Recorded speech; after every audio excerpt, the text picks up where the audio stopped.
Bon. J'ai donc cherché à connaître la façon dont les images de ces peuples ont commencé à être diffusées à grande échelle, c'est-à-dire par la presse, la communication des masses. Un personnage majeur de l'histoire de la photographie brésilienne et peu connu en France est le français Jean Manzon. Il s'est formé dans les années 40 à Paris-Soir, Metz et Vous, avant de partir au Brésil. Il était chargé d'introduire le photojournalisme au sein de l'hebdomadaire le plus diffusé du pays, qui s'appelle O Cruzeiro. Comme un véritable photojournaliste, Manzon a photographié tous les autismes de cet énorme pays, tellement différent du sien. Le magazine O Cruzeiro a accordé une grande importance au thème indigène au fil des ans et plusieurs photographes ont exploré le sujet. Mais Jean Manzon a été le pionnier en la matière. La première production de photographes sur le sujet est publiée dans le numéro 24 juin 1944. Il s'agit de Enfrentando os Chavantes, Face aux Chavantes, un article qui sera né d'un survol sur des tribus indigènes Chavantes au Roncador, Mato Grosso. Sous le pilotage du capitaine Basílio, ancien pilote personnel du président Vargas, avec lequel Jean Manzon avait des relations personnelles, il s'agirait d'un vol de reconnaissance de la région qui devait couvrir l'expédition Roncador-Xingu. Dans les photos se déploie un récit complet. Les expéditionnaires sont intégrés dans les scènes très bien conçues pour les montrer en train de pêcher, de chasser, de défricher lentement le territoire, chacun d'entre eux étant les protagonistes du reportage, jusqu'à ce qu'ils disparaissent finalement. Désormais, l'avion entre en scène, d'abord en présentant les pilotes et les mécaniciens en préparation de vol, puis les journalistes survolent à leur tour les villages. Ils sont eux qui dévoilent ces peuples inaccessibles. Les indigènes sont les nouveaux protagonistes et leurs flèches sont tournées vers l'avion, par conséquent vers le lecteur qui voit les images sous l'angle de ceux qui sont à bord. Même si ces images montrent des personnes effrayées qui tentent de se défendre de l'avion en tirant avec leurs arcs et leurs flèches, la dernière page du reportage dresse une liste de noms sous le titre « Últimas vítimas dos Chavantes », les dernières victimes des Chavantes. Une énumération de personnes qui auraient été assassinées par les indigènes. Ces récits de guerre entre les peuples autochtones, les dangereux sauvages, et les hommes blancs, les travailleurs et les conquérants victimes d'un peuple qui ne travaille pas, est une constante dans la réalité brésilienne. À l'époque, ces images composaient le début d'un récit didactique sur la colonisation du territoire chavante pendant la marche para o oeste. Il s'agit d'un programme gouvernemental dont l'intention était d'ouvrir des voies pour connaître et défricher la région du centre-ouest du pays, pour favoriser la coopération avec les zones plus développées économiquement situées près de la côte. Jouant avec la mémoire du lecteur, 2 ans plus tard, en septembre 1946, les mêmes images reviennent illustrer les pages du Cruzeiro, avec un texte plus détaillé et de nouvelles photographies, cette fois-ci attribuée au Serviço de Proteção aos Indígenas, Service de protection aux indigènes. Une fois encore, il est possible d'observer l'influence du récit de guerre, puisque les photographies aériennes montrent les indigènes comme des sauvages avec les titres « Chavantes na guerra »,« Chavantes dans la guerre ». En revanche, les photographies du Service de protection des indigènes prises à terre montrent des indigènes pacifiés. Après les contacts avec l'homme blanc, ils sont intitulés « Chavantes na paz », Chavantes en paix.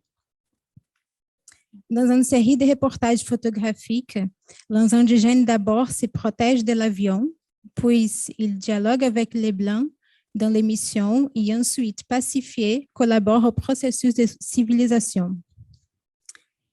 Ces photoreportages posent plusieurs questions que nous pourrions développer, mais nous allons nous concentrer ici sur la forme de représentation qui tient les plus grands pouvoirs hégémoniques et qui renforce l'image féroce avec lesquelles ces peuples ont été perçus jusqu'à aujourd'hui, c'est-à-dire des images des tribus produites depuis l'intérieur d'un avion. Ces photographies aériennes ont fait le tour du monde dans les années 40, comme dans cet exemple du magazine Life du 19 mars 45.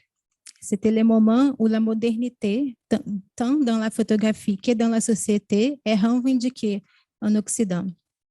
Il n'est donc pas difficile de comprendre l'énorme succès que ces images ont eu à l'époque. En plus de représenter les modernes, elles avaient un caractère sensationnaliste en montrant les indigènes de la manière la plus folklorique qu'il soit. Il convient de s'interroger sur le fait que la situation des indigènes apparaissant dans les images n'a même pas été évoquée par des magazines. Quel peut être l'effet pour eux d'un avion effectuant un vol à basse altitude au-dessus de leur tribu? Il est certain qu'ils ne savaient même pas que des images d'eux étaient fixées sur la pellicule. Auront-ils accepté que des images soient produites et diffusées dans les pays et à l'international dans des médias de masse? Pouvant-ils avoir la moindre idée de ce que allait représenter une photographie et une diffusion de cette ampleur? À cette époque, les autochtones ne jouissent pas de garanties ni de droits. Le statut de l'indigène, loi 6001, a été promulgué en 1973 et c'est dans la Constitution de 1988 que les droits des indigènes ont été spécifiquement exprimés. Donc, on peut affirmer qu'ils étaient considérés comme des non-citoyens. Cette possible violation des droits de l'homme dans les cas des autochtones n'a pas été envisagée à l'époque. Toutefois, il est important de tenir compte du fait que la personne qui a produit ces images était dans une position de grand pouvoir vis-à-vis des indigènes. Non seulement en étant protégée à l'intérieur d'un avion, elle avait la possibilité de quitter l'événement photographique quand elle le souhaite, mais parce qu'en accédant à la tribu depuis les airs, sans demander leur permission, elle possédait le pouvoir de narration hégémonique, puisque c'était elle qui enregistrait l'événement. En conséquence, nous avons une photographie qui ne pouvait pas être faite d'en bas. Donc, elle peut être considérée comme répressive, imposant le silence au sujet photographié. La théoricienne Ariella Azoulay qualifie le pouvoir ainsi détenu de souverain. Je la cite, c'était moi qui traduis. Quand l'un des participants à l'événement photographique prend le contrôle exclusif d'une variable, il se désigne effectivement comme souverain en vertu de ce contrôle même, étant donné que ces actions affectent non seulement l'objet photographique en tant que propriété, mais aussi toutes les personnes impliquées dans sa production.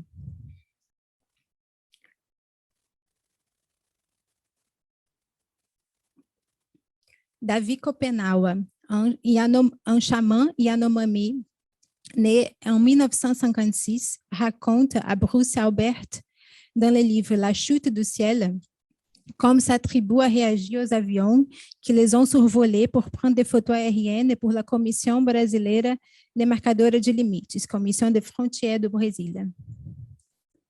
Je les cite. Ce qui terrifia vraiment tout le monde, ce furent les avions qui survolent nos maisons à plusieurs reprises. Personne n'en avait jamais vu auparavant. Dès que leur vrombissement se faisait entendre, les habitations se vidaient tout d'un coup. Hommes, femmes et enfants s'enfuyaient à toutes jambes pour se disperser dans la forêt. Les anciens croyaient que ces êtres volants inconnus pourraient tomber dans la forêt tout incendiés dans leur chute. Ce témoignage nous fournit des pistes pour comprendre la réaction des chavantes devant les survols d'où ils ont été photographiés par Manzon. Ces images aériennes de Manzon peuvent être considérées comme agressives et impérialistes. Elles ont été publiées par divers médias dans la certitude de l'impunité, puisque la société ne reconnaît pas le peuple indigène et eux-mêmes ne connaîtront pas les résultats du reportage. Nous pouvons concevoir cet épisode en nous appuyant sur une analyse faite par Lilia Schwartz et Héloïse Starling. Je les cite. Il s'agit d'héritage tardif et de vestiges de la manière dont la littérature des voyageurs du XVIe siècle a considéré comme moins ce qui était en fait différent. Prendre au sérieux les groupes qui vivaient déjà en Amérique avant l'arrivée des Portugais implique non seulement de penser l'histoire dans nos propres termes, mais aussi de comprendre qu'il y avait et qu'il y a d'autres façons de comprendre cette terre qui est devenue le Brésil. En analysant la série de photoreportages réalisés par Manzon, qui en comprend deux autres, en plus de ces deux exposés ici, nous pouvons conclure que les récits, en réalité, parlent beaucoup plus de conquêtes de l'Estado Novo, le nouvel État du gouvernement du dictateur Vargas, qui a été initié après le coup d'État de 1937, dont la marche para o oeste progressait, ouvrant de nouveaux territoires que des peuples indigènes. S'agissant des indigènes, le résultat est un portrait généraliste, multipliant les clichés sur leur mode de vie, et un discours guerrier sur les bonnes ou mauvaises relations entre eux et les Blancs. Ces représentations visuelles et leur lecture ont certainement influencé de plusieurs manières la vie de ces peuples jusqu'à aujourd'hui et contribuent à l'histoire des injustices commises contre leurs droits. Les premières photographies aériennes d'une tribu isolée attribuées à Manzon présentent les indigènes comme des ennemis, documentant les débuts d'une action coloniale violente de l'État brésilien visant à s'approprier les terres des Chavantes, qui, au fil des années, a acquis des caractéristiques génocidaires. Malgré tous les débats actuels sur les droits des autochtones, la pratique consistant à prendre des photographies aériennes des tribus isolées avec des personnes tirant des flèches sur des avions a perduré au fil des ans et existe encore aujourd'hui. Les désirs de photographe et son homme aventurier parlent plus fort. Il semble impossible de ne pas reproduire ces mêmes clics depuis l'intérieur de l'avion.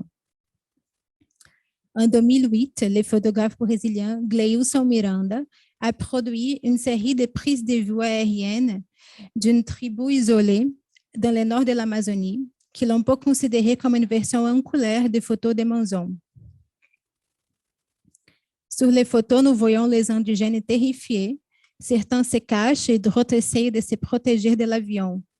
Bien qu'ils ont leur corps pinté et qu'ils portent les ornements, les arcs et les flèches qui devraient leur donner plus de pouvoir et de protection, nous pouvons voir la position désavantageuse dans laquelle ils se trouvent. Les rapports de domination est clair. En 2014, une nouvelle tribu a été captée dans les airs à travers les photos de Luna et Paracho. Les réactions sont les mêmes que celles déjà attendues. Les autochtones sont pris par surprise et préparent leur défense contre l'avion.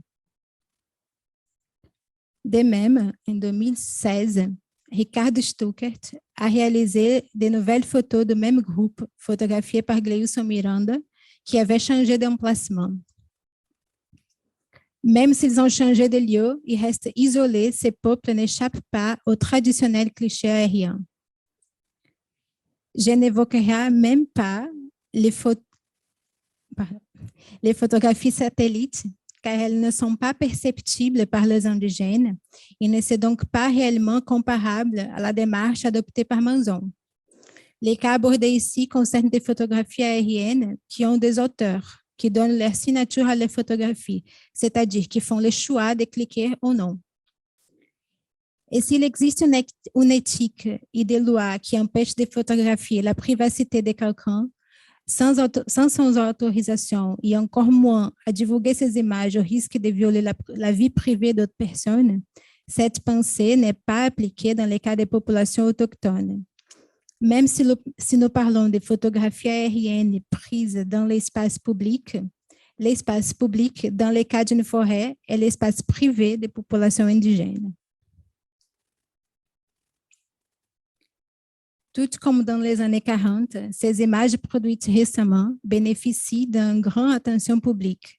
Aujourd'hui, leur utilisation est également étendue aux entités dédiées à la protection des peuples indigènes, telles que la Fondation nationale do Índio, FUNAI, l'organisme indigéniste officiel de l'État brésilien, et la ONG Survival International, qui utilise ces images dans ses prospectus d'adhésion. La presse internationale accorde également une large couverture dans des articles qui exploitent la fragilité de ces peuples. Nous en avons la diffusion médiatique à la BBC, au National Geographic, qui, je l'ai traduit tout en bas, qui montre une nouvelle façon sensationnelle de vivre au néolithique. Même si pour être produites, elles ont pu avoir un impact plutôt négatif sur la vie de ces tribus, elles ne cessent pas d'être propagées. Par conséquent, cette image est convoitée par les photographes. Et réussir la produire devient une grande réalisation pour les professionnels. Ricardo Stuckert rapporte ceci. J'avais l'impression d'être un peintre du dernier siècle. Pensez qu'au XXe siècle, il y a encore des gens qui n'ont aucun contact avec la civilisation, qui vivent comme les ancêtres le faisaient il y a 20 000 ans. C'est une émotion puissante. Comme la perspective aérienne est un outil de contrôle, la production de ces photographies est défendue par les organismes de protection des indigènes, puisque les clichés permettent de vérifier que les tribus surveillées restent protégées. Face à un gouvernement qui, sans surprise à personne, je suppose, menace l'existence de ces peuples, ces clichés sont utilisés pour les protéger. J'ai fait une petite parenthèse. Il existe d'autres méthodes pour vérifier que les tribus en isolement volontaire sont en sécurité, comme par exemple placer des haches et des outils qui les attirent dans une certaine zone et surveiller ces outils. Quand ils sont retirés par les indigènes, on sait qu'il s'agit d'un espace auquel ils ont accès et donc ils sont vivants. Cela sert même à délimiter ces territoires comme celui d'une tribu en particulier. Je vais approfondir cette question dans le cadre de cette recherche au futur. Mais revenons à la photographie elle-même. Même si elle a des usages différents, la permanence des reproductions littérales des scènes capturées par Manzon montre que cette photographie aérienne est devenue une icône visuelle de la forme de colonisation à laquelle les peuples en isolement volontaire ont été et sont encore soumis. Bien qu'issus des contextes différents, que ce soit dans le cadre des programmes gouvernementaux, indigénistes ou journalistiques, les images aériennes des peuples autochtones depuis les années 40 ont comme caractéristique une approche hégémonique dans laquelle les indigènes sont limités à être des purs objets anthropologiques et ethnographiques ou encore des victimes de l'impérialisme. Il y a quelques années, un mouvement a émergé dans certaines tribus autochtones brésiliennes, dans lesquelles les indigènes eux-mêmes prennent les photographies aériennes de leur territoire. L'instrument qu'ils utilisent pour obtenir la perspective aérienne n'est pas un avion, mais un drone. Nous, les Blancs, personnes non indigènes, pensons qu'en photographiant les autochtones, nous contribuons à enregistrer leurs traditions et à prouver leur résistance. Mais en réalité, ils n'utilisent pas notre code visuel ou textuel. Leurs coutumes sont des connaissances ancestrales qui se transmettent par voie orale. Ainsi, pourquoi les indigènes adoptent-ils le langage photographique? Pourquoi ils photographient leur territoire? D'où viennent ces besoins? Comment ils ont accès à cet outil? Pour quels moyens ces images sont-elles diffusées? Quand les populations autochtones sont les protagonistes et les producteurs de ces images aériennes, il y a non seulement un changement de perspective, de distance et de discours, mais aussi de finalité et d'utilisation. Qu'est-ce qui change dans les récits quand les indigènes ont la possibilité de se auto-représenter en utilisant un langage qui n'est pas issu de leur civilisation? Plusieurs de ces images sont utilisées comme un moyen de dénoncer juridiquement qui se sont produits, par exemple, des délits environnementaux, tels que les intrusions dans les territoires indigènes, voilà une route illégale, les incendies, les orpillages et les vols de bois. C'est-à-dire des crimes dont les autochtones savent par leur expérience et qu'ils se sont commis sur leur terre et qui deviennent des preuves selon les mêmes codes que ceux utilisés par les Blancs. En d'autres termes, la photographie aérienne, qui est largement utilisée comme instrument de guerre et qui a servi d'outil de colonisation au Brésil, devient une arme de défense quand elle est produite par les populations autochtones. Nous voyons alors la photographie aérienne devenir un langage commun entre les Blancs et les indigènes. Denilson Baniwa, de l'ethnie Baniwa, explique les raisons qui l'ont poussé à utiliser des images pour s'exprimer. Je les cite. C'est notre fonction. Il s'agit de transformer ce qui est dit, l'histoire qui est orale, en quelque chose que les gens reconnaissent. Et pour que les gens la reconnaissent aujourd'hui, il faut qu'elle soit virtuelle. Parce que pour les gens d'ici, de la ville, tout est visuel. Donnez-moi des images, je ne crois que si j'ai des images, c'est comme ça qu'on dit ici. Aujourd'hui, plusieurs autochtones ont été formés par des ONG pour utiliser les drones et devenir des communicateurs digitaux. Ils diffusent leurs images par les réseaux sociaux et par les médias indépendants. Il reste encore du chemin. Voilà Kamikia, avec qui je suis en contact. Il reste encore du chemin à parcourir pour que la presse traditionnelle comprenne que ces photographies réalisées par les indigènes eux-mêmes sont des documents historiques produits dans une perspective endogène et plus encore, de la basse vers le haut et non de manière colonisatrice du haut vers le bas. Dans les arts visuels, ces chemins semblent déjà plus courts. La dernière Biennale de São Paulo était appelée la Biennale de l'indigène et comptait une forte présence d'artistes indigènes. Malgré toute la création des valeurs monétaires que le monde des arts apporte, un valeur capitaliste qui n'est pas à l'origine des valeurs indigènes, il y a une inversion de perspective où l'indigène est l'artiste, le protagoniste et non l'inspiration artistique. Comme on peut le voir aussi à Lille, dans l'exposition Les Vivants organisée par Bruce Albert, celui-là qui a écrit le livre avec David Kopenhauer et que j'ai mentionné précédemment et qui montre de nombreuses œuvres des artistes indigènes. Dans cette exploration de potentiel de renouvellement qui conduit à de nouvelles lectures d'un événement photographique, il convient d'évoquer une utilisation récente des photos de survol sur les tribus chavantes attribuées à Amazon.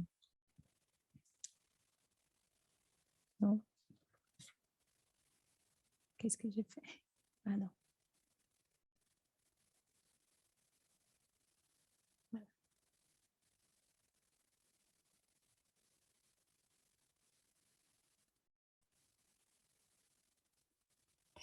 En 2016, les Chavantes ont intenté une action en justice pour exiger des réparations pour leur peuple, car dès l'époque de la dictature militaire, entre 1964 et 1985, jusqu'à aujourd'hui, il a été soutenu que le territoire de Marauatsede n'avait jamais été indigène.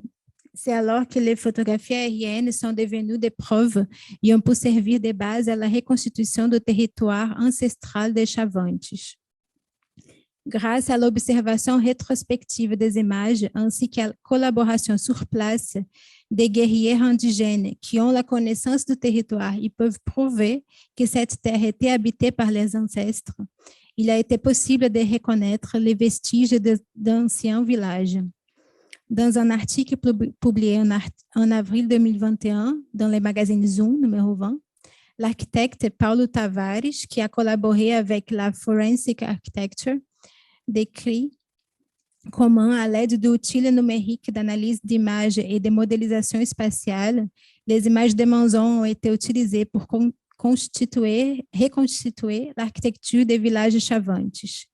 Il note, je le cite, Quand nous observons ces photographies en dehors de leur contexte sémantique habituel, elles cessent d'être des documents déterritorialisés, des simples représentations esthétiques de la modernité pour devenir des documents de pratiques et des politiques dirigées vers un peuple et un territoire spécifique, avec un objectif clair qu'ils ont soutenu, prendre leur terre. Ainsi, les images de Manzon, qui ont servi d'archives coloniales, peuvent aujourd'hui être utilisées en vue d'une forme de réparation historique. En d'autres termes, si les regards pour un événement photographique se décolonisent, la photographie devient un antidote de son propre poison. Merci.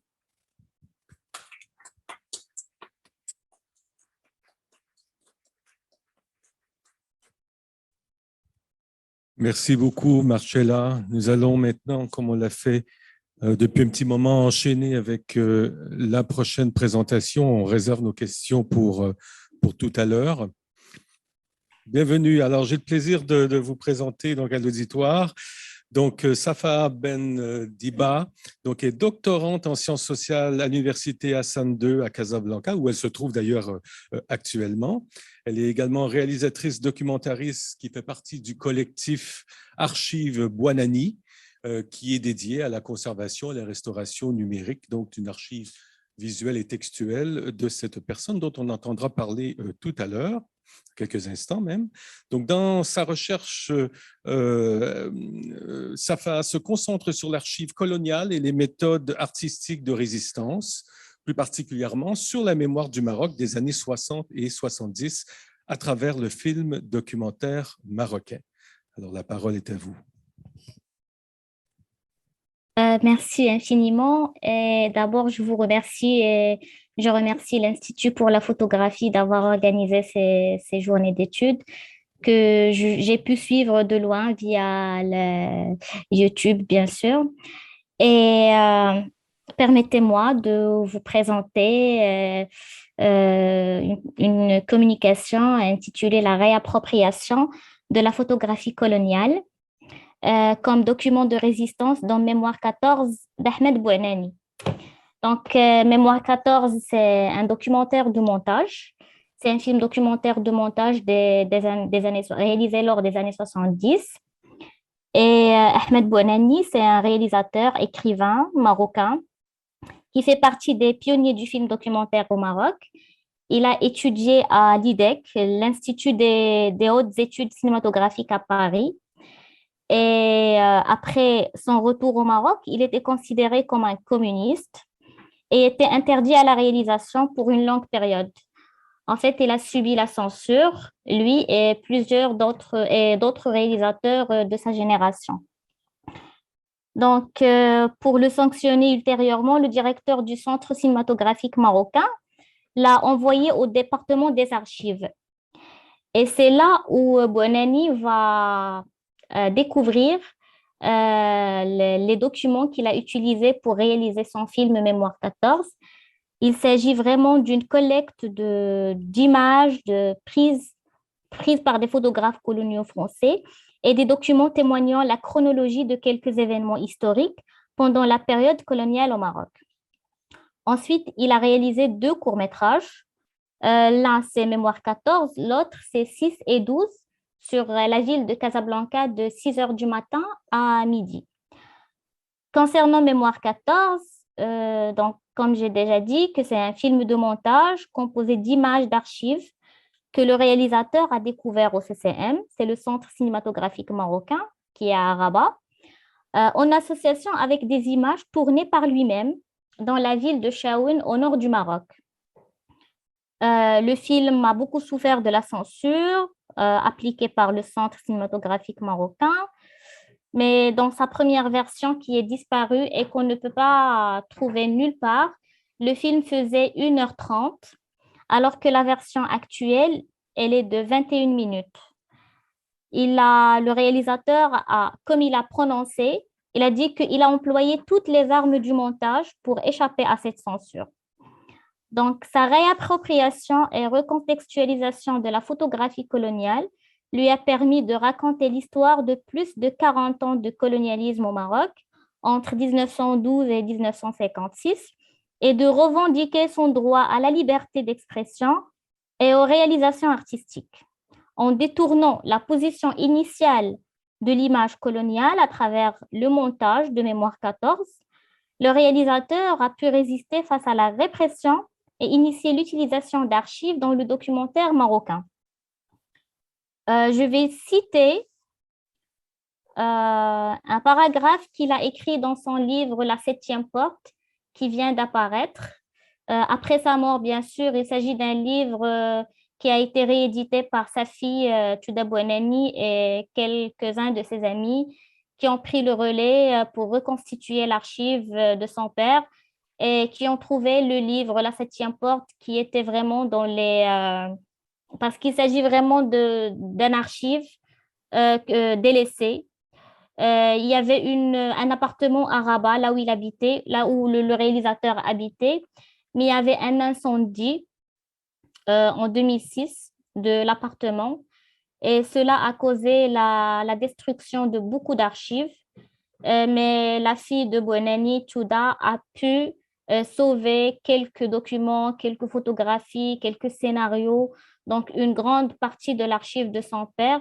Et là, elle essaie vraiment de le numériser et essayer de le restaurer. Le livre La Septième Porte qui vient d'être réédité et vient d'apparaître, c'est le livre de son papa, mais c'est elle qui l'a réédité. Donc là, je cite, au Maroc, par contre, si nous acceptons le court-métrage Mémoire 14, réalisé en 1971, la filmographie nationale ne comprend pas de films de montage. Il est incompréhensible, sinon aberrant, que toute une politique culturelle officielle ait jeté le silence, l'indifférence sur une grande partie de notre histoire du XXe siècle. Sur des événements s'échelonnant sur une quarantaine d'années de résistance et de lutte populaire contre les forces de l'occupation étrangère, que l'on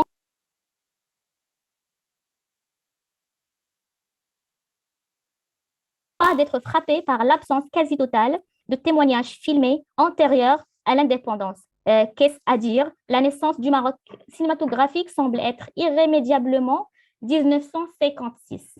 Ça veut dire juste après l'indépendance.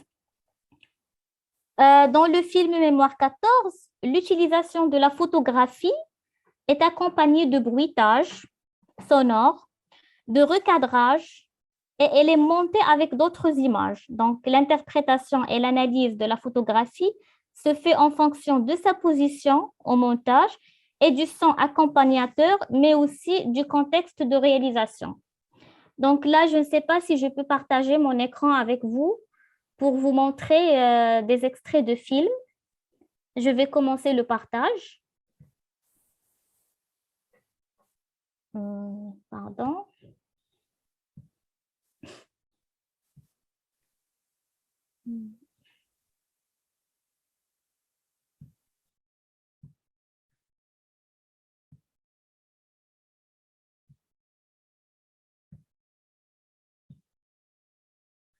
Est-ce que vous pouvez voir mon écran?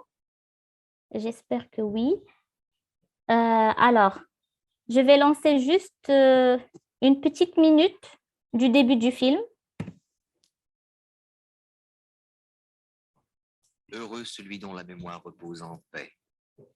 Que la terre enfante ou n'enfante pas, que les ruisseaux coulent de miel ou de sang, que notre regard s'aveugle ou s'arrête, notre mémoire est longue.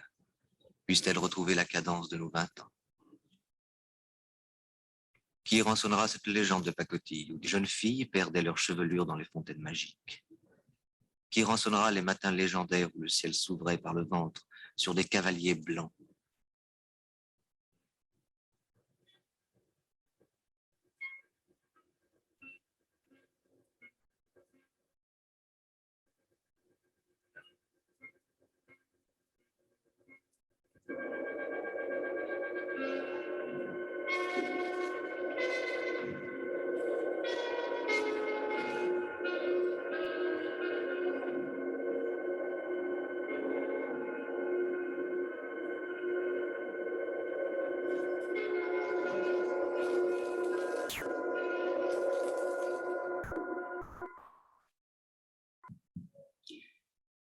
Donc là, c'était le début du film, là où il a utilisé non pas des photographies, mais des cartes postales qui étaient connues lors des années 60 et 70. C'était des images qui étaient collées au mur de presque tous les Marocains, qui ont une connotation religieuse, mais aussi nationaliste. Après, la première photographie qu'il a utilisée, et celle-là, je vais essayer de vous montrer un deuxième extrait.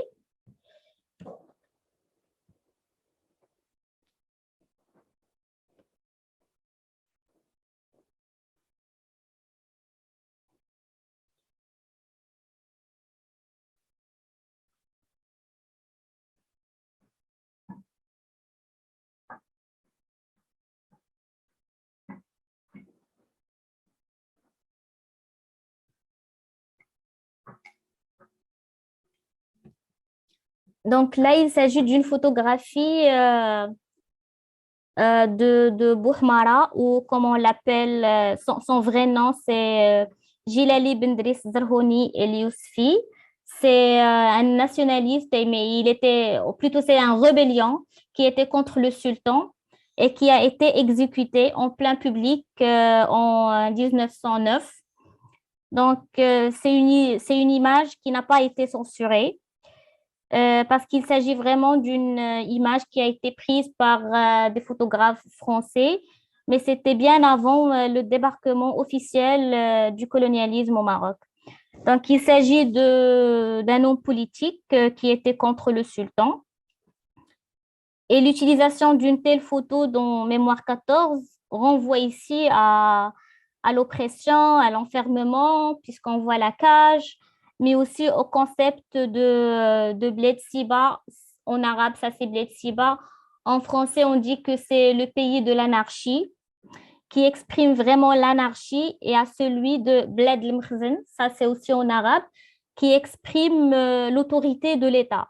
Ça veut dire que c'est le pays là où l'État est autoritaire.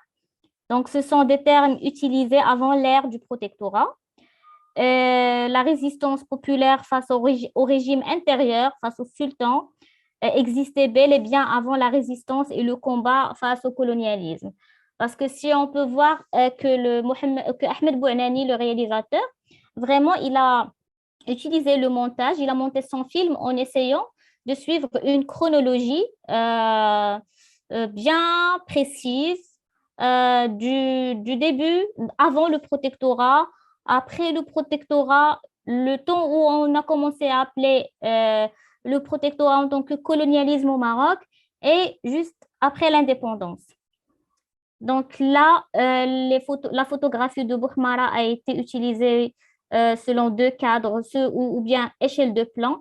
Là, c'est le premier échelle de plan. Là, je vais vous montrer le deuxième. Voilà, là, c'est vraiment l'ensemble de la photographie.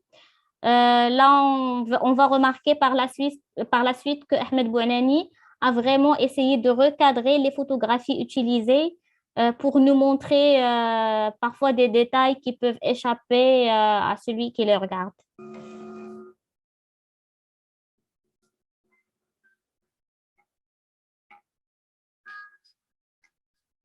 Et là, on peut voir que la photographie ne peut pas être vraiment analysée toute seule, mais le fait de monter la photographie dans vraiment cette position, et après, on voit des vidéos, là où il y a des Marocains qui font la halqa. La halqa, ça veut dire qu'il y a vraiment une personne qui raconte des histoires en plein public, dans la rue ou dans des espaces dédiés à faire des interprétations et des performances artistiques, ou bien des performances d'oralité par rapport à des histoires, des contes de fées ou des contes traditionnels.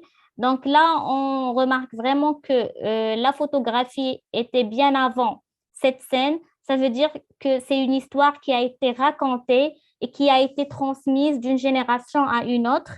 Et là même, on peut voir la photographie qui circule sur Internet. Là où on tape l'histoire de Bouhmara, on trouve vraiment la photo prise par des photographes français, mais il s'agit vraiment d'un article qui est écrit soit par des historiens marocains ou par des chercheurs ou des sociologues.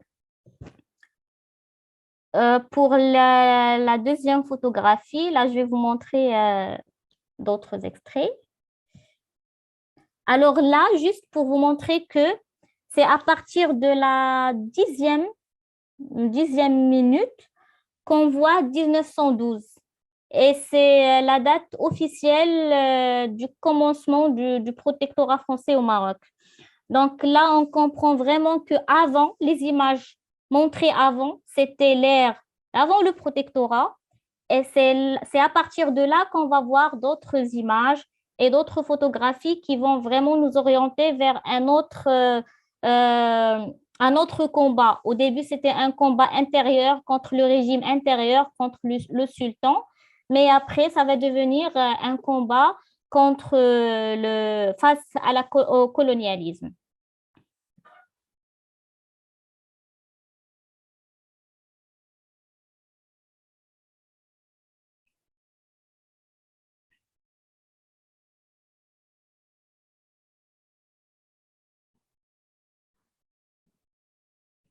Donc ça, c'est vraiment toutes des vidéos d'archives collectées par le réalisateur du Centre cinématographique marocain. Mais c'est à partir de la 14e minute qu'il va commencer à diffuser d'autres photographies. Je vais vous montrer.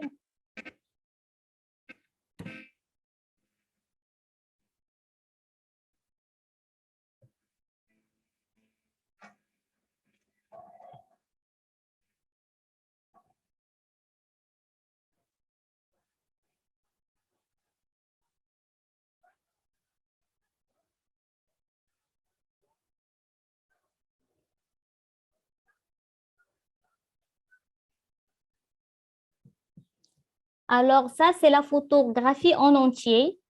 Mais ce qu'on a vu au début, c'est des recadrages pour montrer plusieurs détails qu'on ne peut pas voir au premier regard de la photo. Donc, il s'agit d'une photo de manifestation accompagnée avec des bruitages, avec un son de système d'alarme qui a été vraiment introduit par le colonisateur.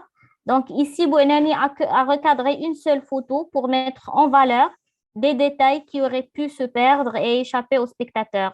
Le montage est successif, constitué par des gros plans, suivis de plans rapprochés poitrine, puis des plans d'ensemble avant de montrer la photographie en entier qu'on peut voir maintenant.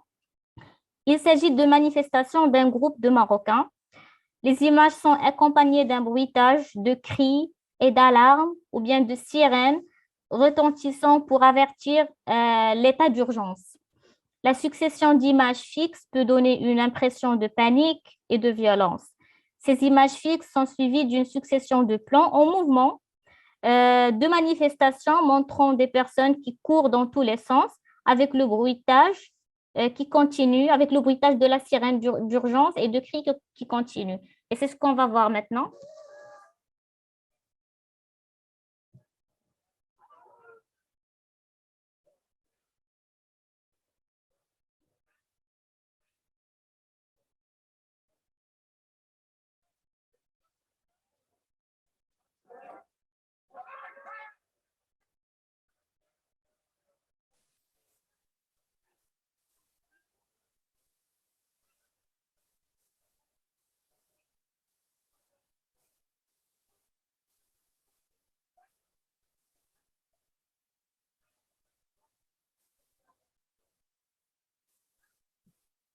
Donc, on a vu une autre photographie, mais le réalisateur a utilisé la même méthode. Ça veut dire il a commencé par des gros plans avant de nous montrer la photo en entier.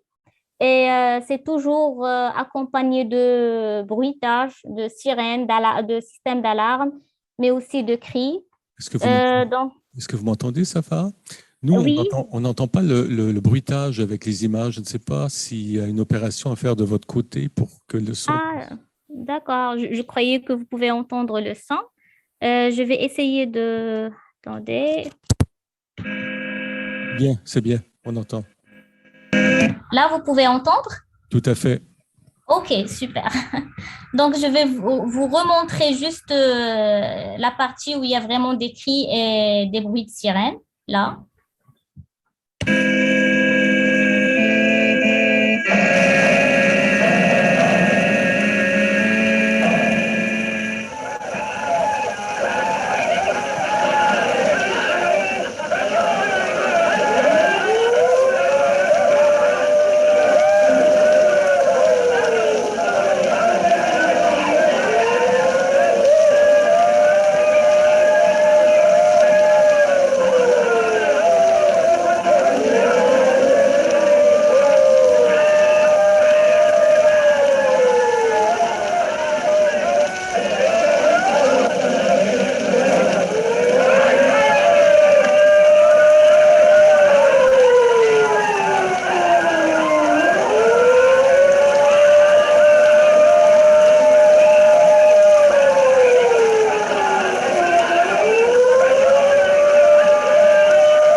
Alors, attendez. Comme vous avez vu que il s'agit de deux photographies recadrées et il a vraiment insisté sur quelques parties, des gros plans sur des visages avec une succession d'images.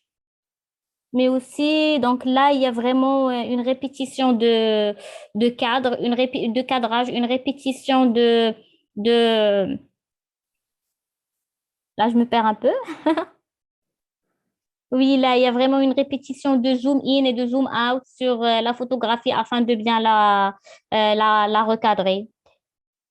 Après, tout directement, on voit qu'il y a des photos c'est pas des photos, mais c'est des images de chaînes, comme on peut voir maintenant.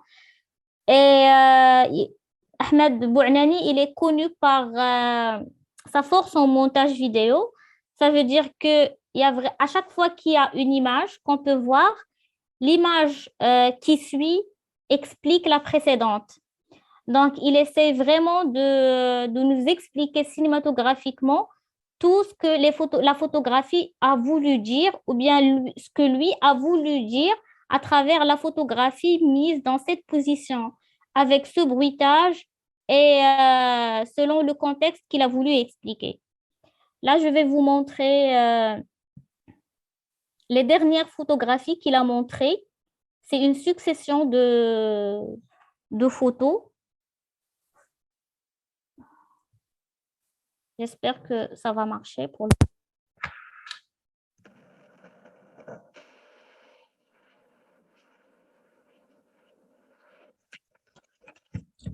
Ici, c'est le martyre de Allel Ben Abdullah, une photographie que Bouhnani a choisi de la mettre ici avec plusieurs échelles de plan.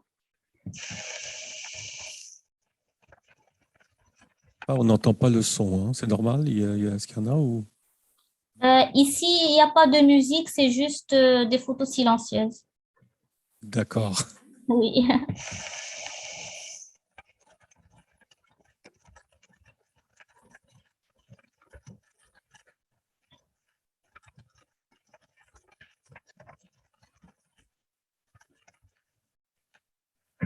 Donc, concernant la photographie qu'on a vue,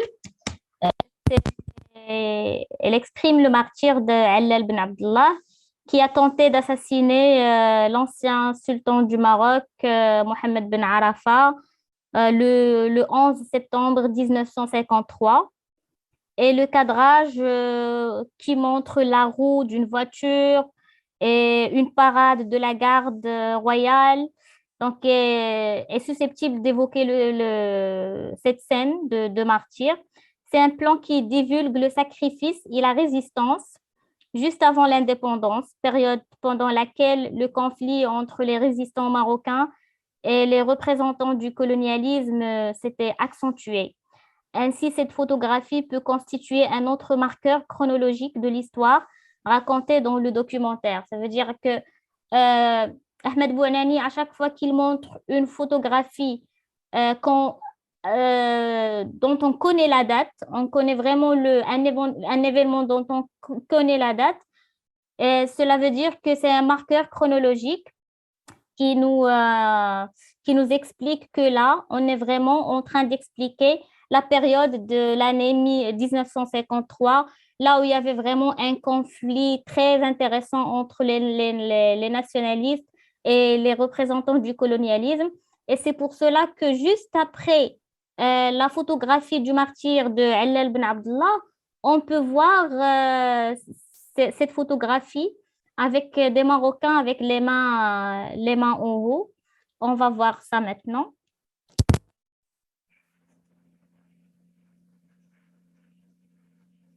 Là, est-ce que vous pouvez entendre le son? Parce que là, il y a un bruitage. On n'entend pas. C'est vrai? Attends. C'est bon.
Là, on a vu une succession de plans montrant des hommes avec les mains levées, qui indiquent l'existence de la répression aussi et d'une limitation de la liberté, qui constituait la punition des individus ayant commis un acte dérangeant, c'est les nationalistes.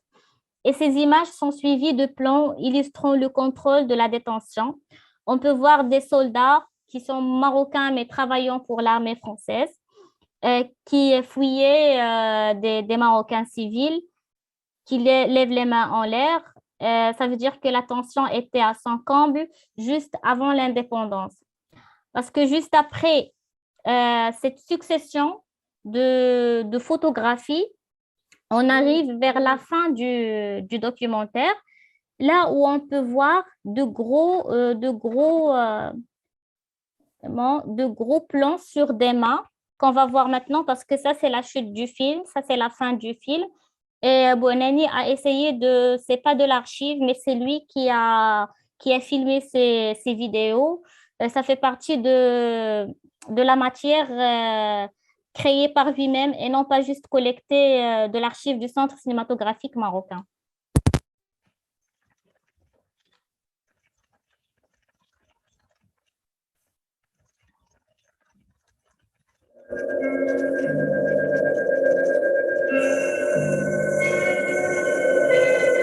Nous avons levé nos tentes, rassemblé nos troupeaux. Nos chameaux sont bardés, nos chevaux libres d'entraves. Notre mémoire pétrifiée. Heureux celui dont la mémoire repose en paix.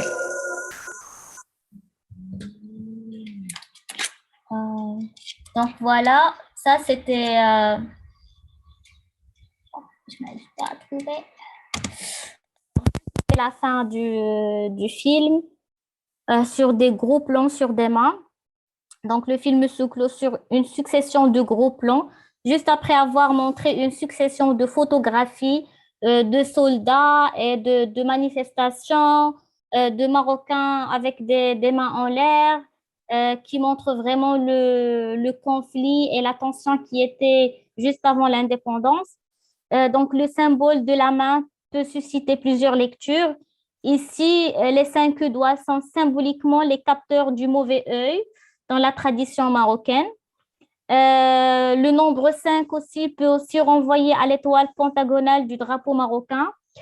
mais les différentes positions de ses mains sont des signes de mouvement et de déplacement d'une situation à une autre, des symboles de la fin du colonialisme et du début de l'indépendance. Cependant, les rides sur les mains symbolisent la vieillesse, les traces laissées par toute une période de colonialisme. Il s'agit d'une mémoire écrite à la main, d'une histoire d'autrefois qui a donné lieu à l'archive d'aujourd'hui et de la mémoire d'un pays, d'un peuple, d'une période et d'une nation. Et merci beaucoup pour d'avoir suivi la présentation.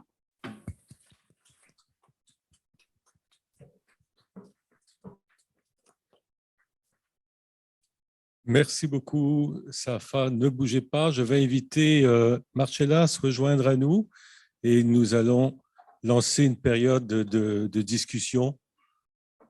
Donc, je suis persuadé que la salle a des questions à vous poser ou des commentaires à faire sur les présentations que nous avons entendues. Est-ce que quelqu'un souhaiterait intervenir? Anaïs?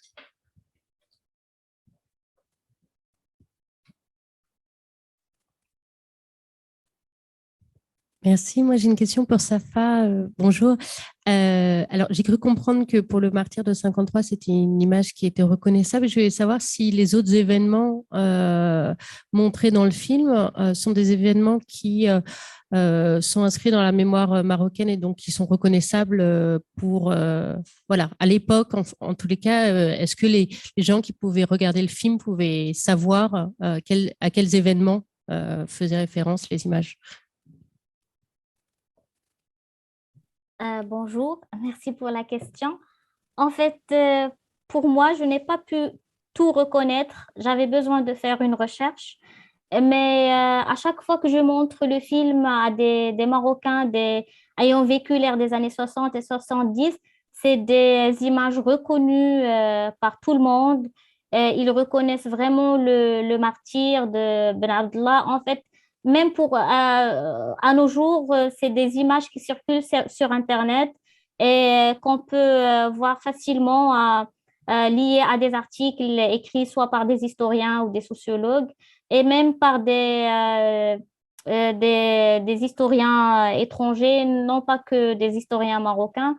Donc, l'image de Bouhmara est très reconnue. Le martyr de Ben Abdallah aussi est reconnu. Pour les autres images de manifestation, il s'agit de l'archive vraiment qu'on ne peut trouver qu'au Centre cinématographique marocain. Ça veut dire que les personnes qui regardent le film, ils peuvent se situer à travers les images, mais ce sont des images tant qu'il n'y a pas une personnalité connue dans la photographie, c'est une photographie inconnue pour eux, mais il s'agit d'une photographie qui leur situe dans la chronologie du film et la chronologie de ce que le réalisateur a voulu montrer depuis l'ère avant le protectorat jusqu'à l'indépendance. Mais comme j'ai dit que pour les deux photographies du martyr et de l'exécution de Bouhmara, ce sont des photos qui ont très connues par tous les Marocains.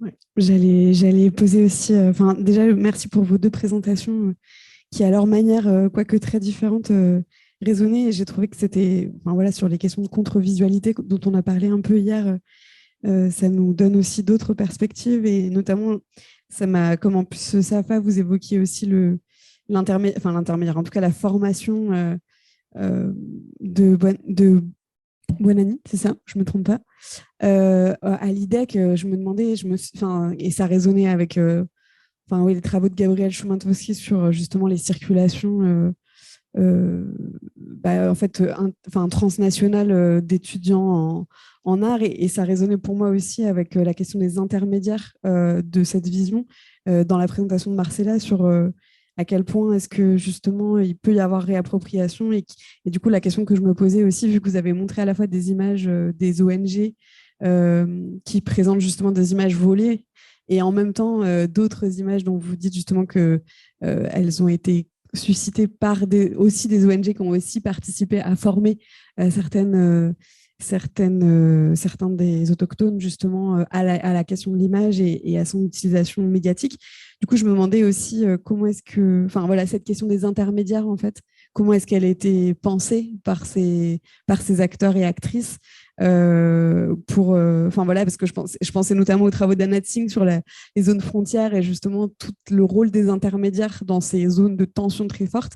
Donc voilà, comment est-ce que justement ces intermédiaires, ou peut-être aussi ça peut résonner avec Safa sur comment est-ce que le film a été reçu ou comment est-ce qu'il a pu aussi être réengagé, enfin engagé ensuite une discussion.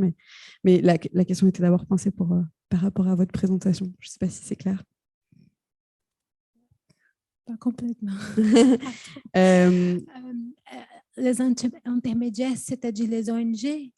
Les intermédiaires, c'est-à-dire les personnes justement qui vont amener du matériel, mais qui vont aussi amener un savoir-faire et qui vont donc ouvrir d'une certaine manière un champ visuel, en fait, là où justement les systèmes de représentation, y compris visuels, j'imagine, des autochtones ne sont pas photographiques ou vidéo, évidemment. Donc voilà, voir un peu comment cette tension-là peut se créer, en fait, peut-être. Ouais. Oui, en fait, je pense que je ne peux pas encore te répondre à cette question parce que c'est une recherche en cours de développement et je n'ai pas encore parlé avec les ONG, tant les ONG qui enseignent la photographie et les ONG comme Survivor International qui utilisent ces photographies anciennes pour montrer qu'il existe ces peuples non contactés. Aujourd'hui, les indigènes même, eux, ils enseignent. Et eux, ils commencent à enseigner dans les petites tribus la photographie. Mais je n'ai pas encore interviewé les ONG. Je ne peux pas vous répondre.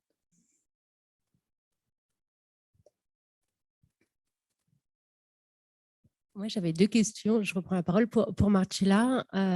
En voyant, je me demandais quel était le but des photographes contemporains quand ils font des vues aériennes qu'on a vu. Ça me paraît voilà. Enfin, pourquoi reproduire ces dispositifs, quel était eux leur... Et après aussi, une autre question qui était pas liée, mais quand je vous écoutais, est-ce qu'il y a certains peuples indigènes qui ont des résistances par rapport quand les ONG leur proposent de photographier, qui refusent ou qui ne veulent pas? Est-ce qu'il y a... Bon, les photographes contemporains des trois que j'ai montrés, parfois, ils sont dans survol avec la FUNAI, qui c'est la Fondation pour la protection des indigènes, qui c'est un organisme de l'État brésilien. Du coup, ils travaillent avec la FUNAI et c'est pour reconnaissance des territoires. Parfois, c'est par chance qu'ils ont la chance d'avoir une tribu. Du coup, ils cliquent, c'est comme ça. Ils ne cherchent pas. Normalement, ils ne cherchent pas à voir ce type d'image. Et parfois, c'est dans les cadres journalistiques. Il y a les photographes de Reuters qui étaient là.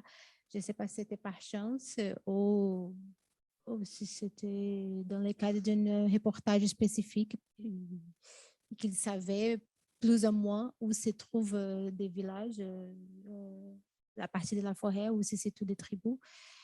Aujourd'hui, il y a 70 tribus non contactées au Brésil. Du coup, ils sont beaucoup. Bon, pas autant que nous espérons, mais ils sont beaucoup. Du coup, c'était par chance.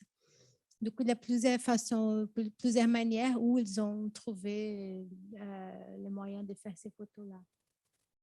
Et par rapport aux tribus qui utilisent la photographie, c'est aussi une partie que je n'ai pas contacté les ONG, mais ce qu'on sait est qu'il y a plusieurs tribus qui ne vivent pas comme les tribus qui tirent les arcs et flèches. Elles ont un contact depuis longtemps déjà avec les Blancs et du coup, ils voyagent, ils font des universités, ils étudient, ils prennent leur propre parole. Du coup, il n'y a aucune résistance. Ils veulent conter leur propre histoire. Du coup, je pense que les ONG, ils arrivent plutôt dans les tribus qui sont déjà complètement ouverts à ces contacts, à cette communication, à ces échanges. Oui, bonjour. Moi aussi, je voulais vous remercier pour vos 2 interventions. Et j'avais une question qui se tournait plutôt vers vous aussi, Marcella. Dans la mesure où en fait, les choses sont très claires dans votre présentation, Safa, à propos de comment on accède en fait, aux archives sur lesquelles on va porter un nouveau regard. Enfin, Safa, vous avez bien montré que il y a le Centre cinématographique marocain qui est au cœur en fait, de ce film-là et comment ce réalisateur a eu accès aux archives. Et je me demandais, dans le cas que vous présentez, Marcella, en fait, très concrètement, comment en fait, ces communautés elles ont accès à ces archives-là? Est-ce que ça passe par des revues auxquelles elles ont accès? Est-ce qu'il y a vraiment un contact avec les archives, avec les institutions? Et ça prolonge un peu la question des intermédiaires, mais pour le coup, sur cette question d'accès aux archives, est-ce que vous avez des éléments là-dessus sur comment en fait, on accède à ces photographies-là? Je vous remercie. Pour les photos, la première partie, toutes les photos sont en ligne, mais ce n'est pas vraiment une chose que les indigènes eux-mêmes, ils cherchent. Les contacts avec ce qu'ils veulent apprendre, comme on peut dire, apprendre avec nous, avec les Blancs, c'est plutôt les choses qu'ils peuvent apporter à leur propre communauté. Du coup, ils photographient pour avoir pour montrer qu'est-ce qu'ils savent déjà, mais qu'ils ne comprennent pas. Ou parfois, ils vont aller à l'université pour apprendre la médecine, l'enfermage, l'infirmière, la géographie ou des choses qu'ils peuvent apporter à leur culture. Du coup, peut-être la partie historique de la photographie, des archives, ce n'est pas une chose qu'ils ont aucun intérêt. C'est une chose plutôt à nous. C'est notre code. Notre code, nous. Je ne sais pas si j'ai bien compris, si j'ai bien répondu.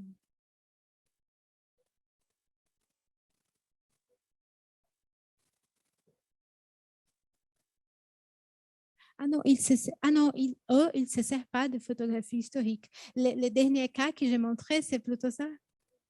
Oui, ça, c'est Forensic Architecture. C'est un groupe oui, qui, eux, ils demandent, en fait, les indigènes, ils demandent un territoire que c'était d'eux auparavant, mais que le gouvernement a attrapé.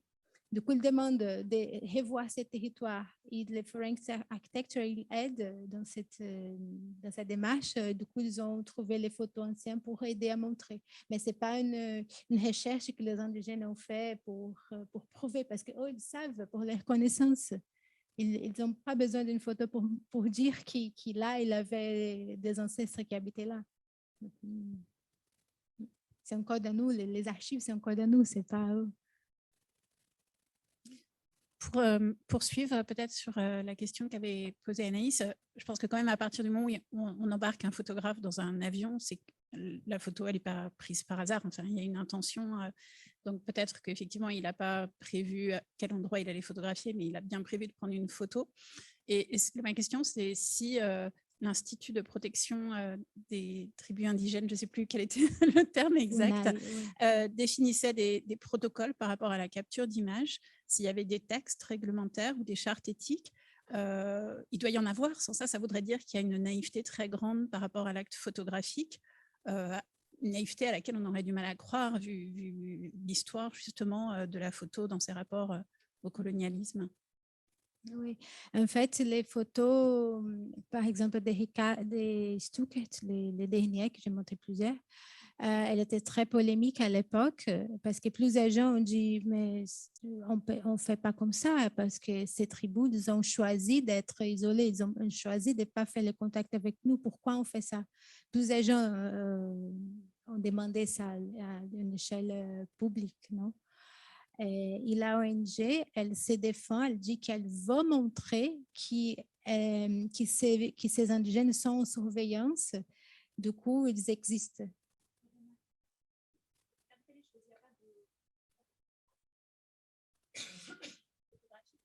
Non, eux-mêmes, ils utilisent. C'est contradictoire, je pense. Même pour la ONG, parce que pour la FUNAI, en fait, c'est pas une ONG, c'est un organisme de l'État. C'est contradictoire parce que s'ils sont là pour protéger, pourquoi il fait ça s'il sait que ce n'est pas bon pour les indigènes, pourquoi il diffuse ces images. Mais ils disent qu'il ne dit pas où elles se trouvent, du coup, c'était par chance. Il divulgue jamais où se trouvent ces tribus. Du coup, un autre photographe, il ne peut pas s'aventurer, il prend les mêmes photos. Ça, c'est une chose. Et l'autre chose, c'est que pour eux, c'est un document de surveillance, un document de preuve, un document de sécurité pour ces indigènes. Du coup, c'est ça les parenthèses que j'ai fait. En fait, ils n'ont pas besoin d'une photo. Ils peuvent surveiller d'autres façons. Mais les photos, c'est une arme coloniale. Pardon? L'image satellite? Je ne sais pas si les images de satellite sont suffisantes pour voir les indigènes, parce qu'il a la maison, non? Mais les indigènes sont tout petits là pour les images satellites. C'est sûrement les survols qu'il veut. Il regarde même qu'est-ce qu'il mange, qu'est-ce qu'il porte. Il peut regarder, c'est des près, c'est les vols, survols bas et les plus agressifs. C'est ça qu'il veut. Et aussi, c'est un peu anthropologique. Il peut dire, ah, regarde, il mange ça, il fait ça, c'est tribu, c'est peinte comme ça. Il y a aussi cet regard ethnologique, anthropologique, de voyeurisme un peu.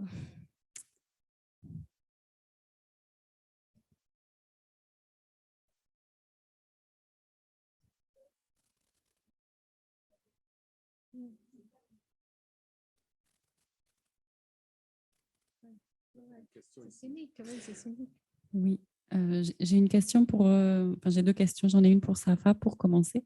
Je voulais savoir quelle était la diffusion de ce film Mémoire 14 aujourd'hui au Maroc, ou peut-être d'autres films de Bouanani. Est-ce que c'est un film qui est diffusé? S'il est diffusé, dans quel contexte ou sur quel support?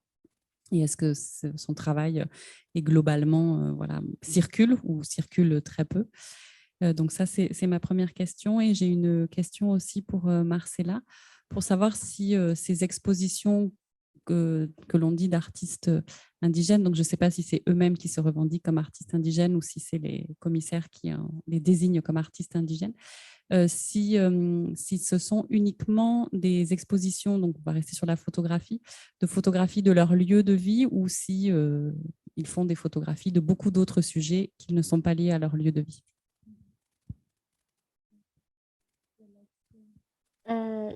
Je commence, je réponds.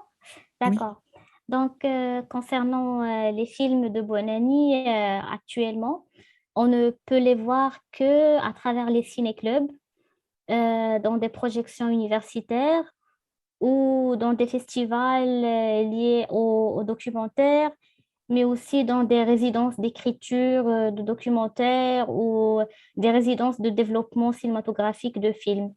Ni Mémoire 14, ni son autre film court-métrage qui est 6 et 12 ne sont diffusés en public. Par contre, il y a un autre réalisateur qui vient de la même école, de la même génération, mais Bouanani s'est inspiré de lui, c'est Mohamed Afifi.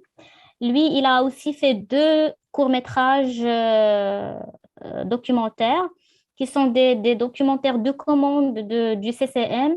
Par contre, ces 2 films, on peut les voir sur les chaînes de télévision marocaines et aussi on peut les voir sur YouTube. Mais les films de Bouanani, non. Ce n'est accessible que pour les étudiants du cinéma ou bien les personnes intéressées qui cherchent vraiment à les regarder et à les voir. Voilà. Merci. Merci. Oui,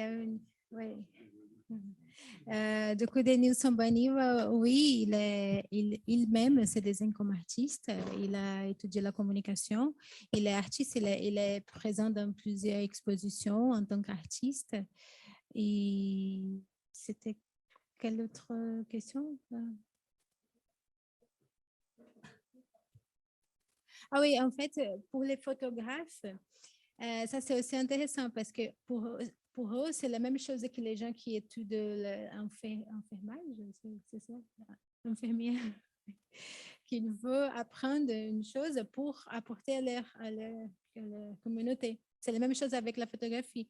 Pour eux, la photographie, c'est une chose éducationnelle, c'est pour enseigner à eux-mêmes ou pour dénoncer, ou pour démarquer leur territoire, pour dénoncer tout ce qu'on ne croit pas. On sait qu'il y a, mais c'est une façon de dénoncer, c'est un document. C'est difficile d'être indigène au Brésil depuis 500 ans.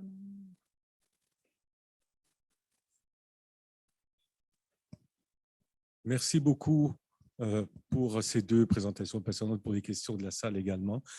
Il se fait assez tard, donc on va abréger, d'autant plus que nous avons une petite conclusion, une micro-synthèse, si elle est, si c'est encore opportun de la faire, s'il y a encore un peu d'énergie de la part de ceux qui parlent et de ceux qui écoutent.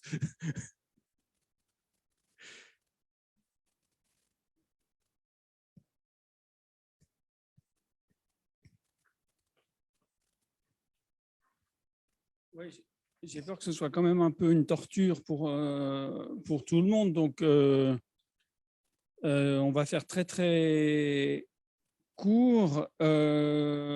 D'abord, pour remercier une nouvelle fois vraiment tous les intervenants et les intervenantes pour 2 journées passionnantes. Et disons, aujourd'hui, il y avait une sorte il y avait une force propre de chacune des interventions, mais aussi des effets d'écho parfois qui construisaient en plus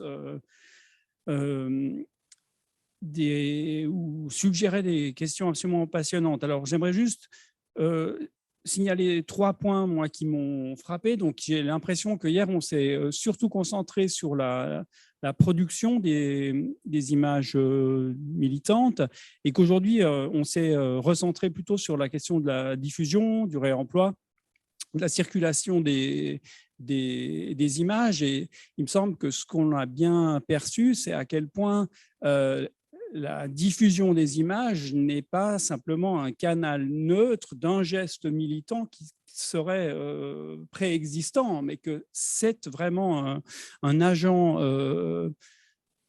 essentiel de la pratique militante. Et donc, en tant qu'historien et historienne, ça nous demande justement de ne pas prendre ça simplement comme, ces canaux comme des accès à des sources, mais à les interroger comme tels, aussi bien comme des instruments de domination, comme on a vu avec les exemples de Marcella, que comme des exemples de résistance. Et on a vu de nombreux exemples pour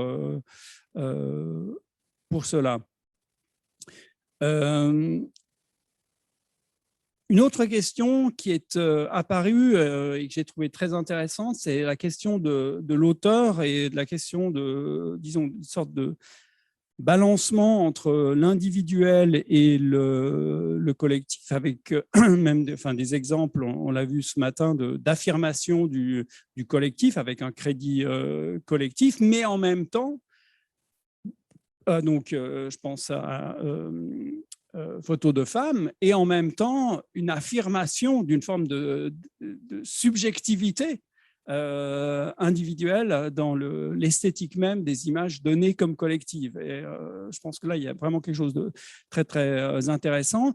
Et accroché, me semble-t-il, à cette question de l'individualité ou du collectif, se posait aussi la question qui est apparue plusieurs fois depuis hier de la professionnalisation. Et ce matin, Anne Mathieu a fait, une suggestion terminologique, d'une distinction terminologique entre art engagé et art militant. Et j'ai l'impression qu'elle liait ça à la question de la professionnalisation, c'est-à-dire que une image militante serait une image, comme elle disait, comme bien universel, qui par définition ne peut pas être professionnelle, versus l'art engagé ou une image engagée qui, elle, pourrait être le produit d'une pratique professionnelle, ce qui sous-entendrait que l'art engagé est une forme de désengagement par rapport à la militance. Et donc, on utilise souvent ces mots et en fait, on voit comment c'est en fait complexe et je trouvais pour moi, très subjectif sa proposition.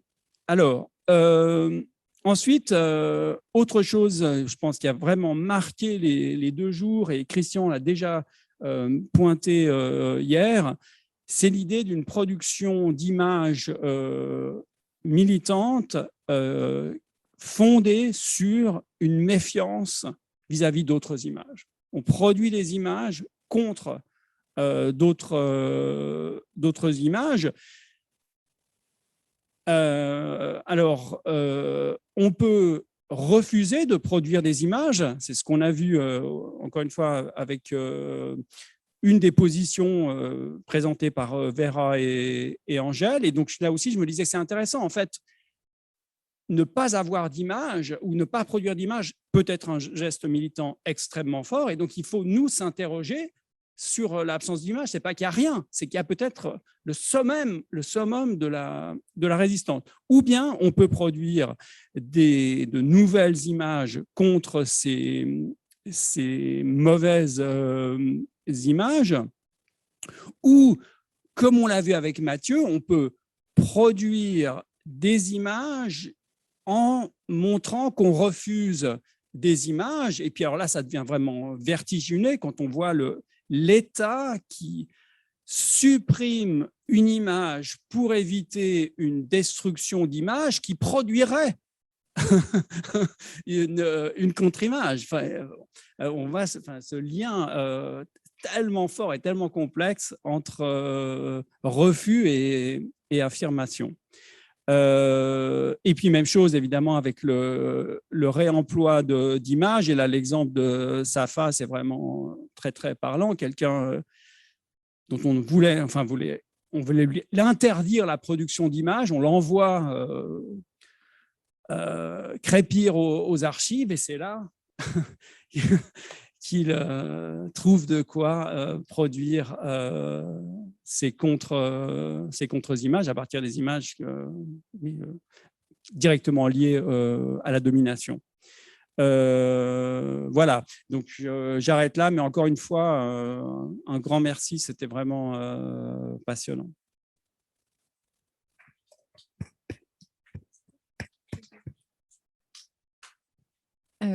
Toujours très difficile de passer après Olivier Lugon. Donc moi, je vais être très pragmatique. Je voulais juste effectivement tous vous remercier au nom des partenaires qui organisent ces journées, et je voulais tout particulièrement remercier Daniel Lénard qui nous a permis d'organiser cette journée à l'Université libre de Bruxelles. Je suis le porte-parole de l'ensemble des partenaires de ces journées pour vous dire que nous sommes tous particulièrement heureux de l'ouverture qu'a donnée cette seconde édition. La capacité à avoir pu associer d'autres disciplines pour échanger autour de la photographie, un axe que nous souhaitons développer tout en continuant de développer à l'échelle de la francophonie. Comme l'a dit Vincent, le Québec nous a rejoints, la Belgique, et nous espérons encore agrandir le cercle, et espérons aussi vous retrouver pour la prochaine édition, puisqu'il y aura une troisième édition en 2024. Merci à tous.